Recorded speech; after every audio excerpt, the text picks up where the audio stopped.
अब तेरी तो तब होगी ना जब तेरा भाई ना हो। वैसे भी शादी के बाद सारी प्रॉपर्टी भाई के नाम होती है।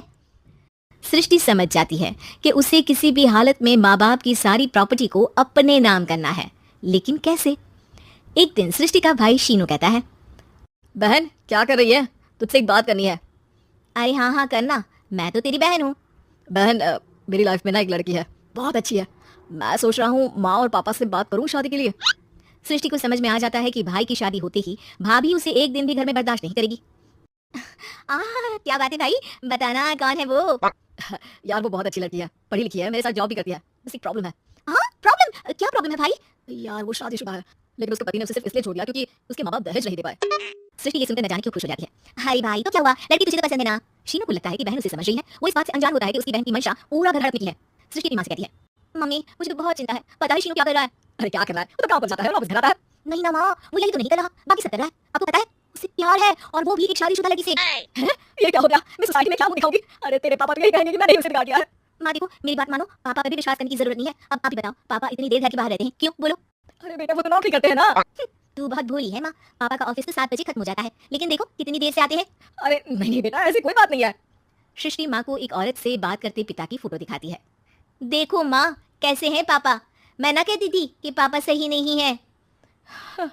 मैं तेरे पापा से बात करूंगी, दे फोटो मुझे। ओ माँ वो तो डिलीट हो गई। लेकिन चल तूने तो देख लिया ना, पापा से बाद में बात कर लेना, और हाँ मेरा नाम बिल्कुल मत लेना हाँ माँ।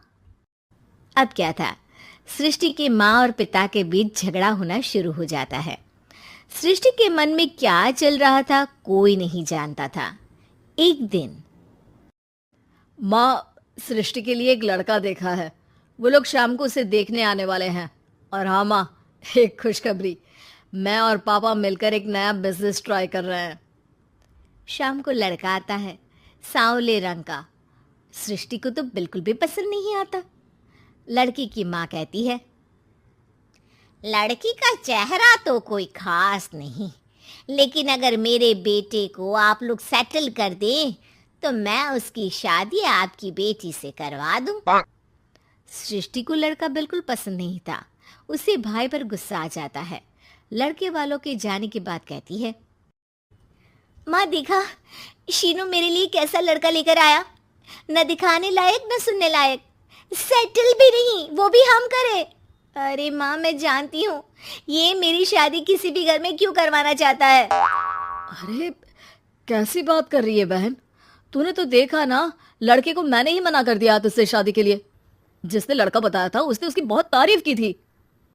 बात आई गई हो जाती है, लेकिन सृष्टि का मन शांत नहीं होता। क्या करूँ कुछ समझ में नहीं आ रहा। मेरी शादी हो गई तो ये लोग पूरी प्रॉपर्टी शीनू के नाम कर देंगे, मेरे हो तो कुछ लगेगा ही नहीं। तभी सृष्टि को आइडिया आता है। वो किसी वकील को फोन करती है। जी देखिए, अगर आपके मम्मी पापा का तलाक हो जाता है तो आपके पिता की आधी प्रॉपर्टी आपकी माँ के नाम हो जाएगी, फिर उसे वो किसी को भी दे सकती है। सृष्टि अब माँ को बेटे के खिलाफ करती है। माँ शीनू पर नजर रखा करो, वो जिस लड़की के प्यार में है ना वो शादीशुदा है। यहाँ आएगी सारा पैसा रुपया जमीन जायदाद सब हड़प लेगी। पापा का भी हाल तुमसे छुपा नहीं है, ऐसा ना हो कि मैं और आप एक दिन सड़क पर भीख मांगे। हे भगवान, मैं तो जीते जी मर जाऊंगी अगर ऐसा हो गया तो। ऐसा हो गया नहीं माँ, ऐसा ही होगा। अभी समय है, आगे का सोच लो। मैं तो कहती हूँ पापा से आधी प्रॉपर्टी लेकर अलग हो जाओ। पापा की आधी प्रॉपर्टी भी हम लोगों को अगर मिल जाती है ना तो अगले 7 जन्म सफल समझो। बेचारी माँ बेटी के कहने पर पति से तलाक लेकर अलग हो जाती है। सृष्टि अब पैसों से गाड़ी और अपने दूसरे महंगे शौक पूरे करने लगी। उसके दोस्त भी उसके पैसे इस्तेमाल करते हैं।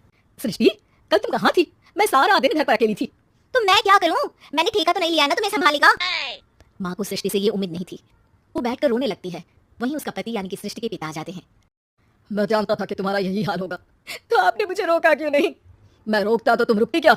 सृष्टि के कहने पर तुमने मुझ पर अपने बेटे पर शक किया, लेकिन तुम ये भूल गई कि कैसे हम दोनों ने मिलकर जीवन में इतना सब खड़ा किया। माँ पति के गले लग जाती है।